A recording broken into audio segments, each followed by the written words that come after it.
best manager of 2020. Go. What should I go first? Go. Okay. Jurgen Klopp, obviously, that's what you're going for. No, it's not Jurgen Klopp. What? Although it probably should be, because, he started the Premier League, January 1st on top. He's ending it on top. But it's not Jurgen Klopp. I'm going for Southampton's manager, Ralph Hasenhüttl. That's my manager of the year. I think he's done a fantastic job down at the St Mary's. I think he's really improved the way in which the club plays, especially when you consider, I know everyone goes back to it, but that 9-0 drubbing they took at the hands of Leicester City, to kind of stick to his own principles and not completely change it, as many managers would do, right? They'll probably have 8 at the back, many managers, so they don't concede again. He stuck to his principles. I think they played fantastic football. I think the ways which improved players, players like Yannick Vestergaard, I think he's really improved. James Ward-Prowse, I think, is one of the best midfielders in the Premier League now. Theo Walcott's gone back there and he looks like he's got an extra yard of pace. Theo Walcott, Danny Ings.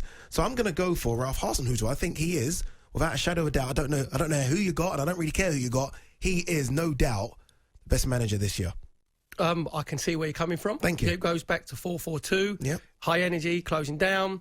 And whether he kept his job because they couldn't afford to sack him and they backed him, or but because we're just going to skip over that. No, that's not important. Because they backed him, whichever way, it was like a message to the players, he's gone nowhere.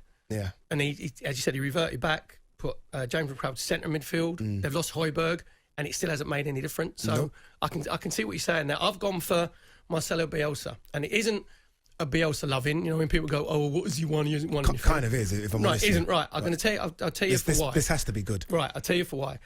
When he was the first full season that he took over, Leeds were flying, absolutely flying. The high energy, the Red Arrows football that they play, everybody bombing on from everywhere.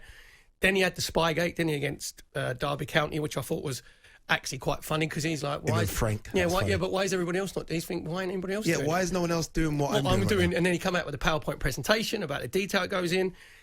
Then they did run out of steam, without a shadow of a doubt, right? Because they could have got automatic, come third, played in the playoff against Derby, were 1-0 up from the first leg where they played Derby at the baseball ground, come back to Ellen Road, they were 1-0 up, so they were 2-0 up. And I'm still not sold, by the way. His team was still bombing on. His team was still going. You go, no, you're 2-0 up, you're through. So he didn't change the way that he plays, right? Go out on 4-3 in aggregate. And I'm just looking at it saying, no, mate, you have to, in games, you have to change the way you play sometimes. Everybody said, can't do it next year. The next year, they play even higher octane football. And he's like, no, I'm sticking to my principles. This is the way that my teams play. They had a little wobble around about February time, where it looked like they was losing their energy. They had lost 2 and drawn 1. And I went up, I was lucky enough again, it was Wigan at home they lost Forest away, drew away at Brentford. Went up in 15th February with Ian Danter again.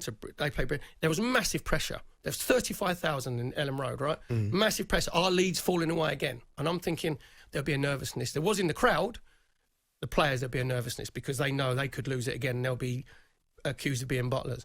They were storming all over Bristol City. And it's a game when you watch, you think, I haven't seen a team play like that before. With it's in the Championship, though. No. But it wasn't the Championship. No, well, we ain't finished yet, right? So they're bombing on. Luke Aylin's bombing on. Dallas is bombing on. They win 1-0. Romp to the Championship, right? 10 points clear. Fantastic season. Right. Hands up. Fantastic season. Come into the Premier League, and people saying they can't play like in the Premier League. He plays exactly the same way. Hasn't changed. Won 7, lost 7, drawn 2, scored 30 against 30. And what you said there, it doesn't seem, maybe it's a translation thing, it doesn't seem like I've reinvented football. Like Pep Guardiola can be like that sometimes. Pochettino said, he invented the pressing high up. I think Ian Rush was doing that in like the 80s for Liverpool. Don't tell me that you invented pressing.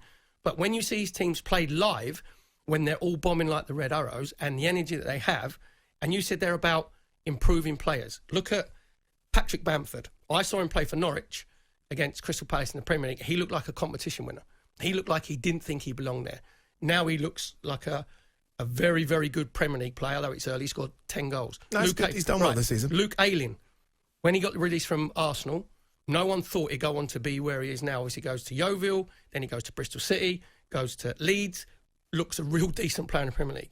Then you go to Calvin Phillips, where he changes him from... I'm sold. A box-to-box... You've done your job. I'm sold. Box-to-box I'm done. midfield player. Perry. Right? You won me. Now he's one of the best holding midfield players. The only thing I was a little bit disappointed is when he put Calvin Phillips behind his two centre-halves against Burnley instead in front, because he thought, oh, we're going to get done. Can I just say, before you started this, you did say we are going to do no Bielsa loving. This kind of sounds like a bit of Bielsa loving. No, because when you see a team play that you haven't seen a team play like that before, and his team has taken a couple of hammerings and he still keeps playing, he doesn't waver. As a player... Is that good or bad? Hugely good, because as a player you're looking and thinking he hasn't wavered. So they've all bought, all those Leeds players I mentioned, not to mention Stuart Dallas, who's improved immeasurably, all buy into him, what he does. There's your little folder. Make sure you go home and do your 210 exercise. If you don't cover the distance, you ain't playing. They've all bought into him, and Leeds will be halfway in the Premier League. Perry, just say it. I love Bielsa. I love Marcelo. I love his bucket. I want to be on his bucket list.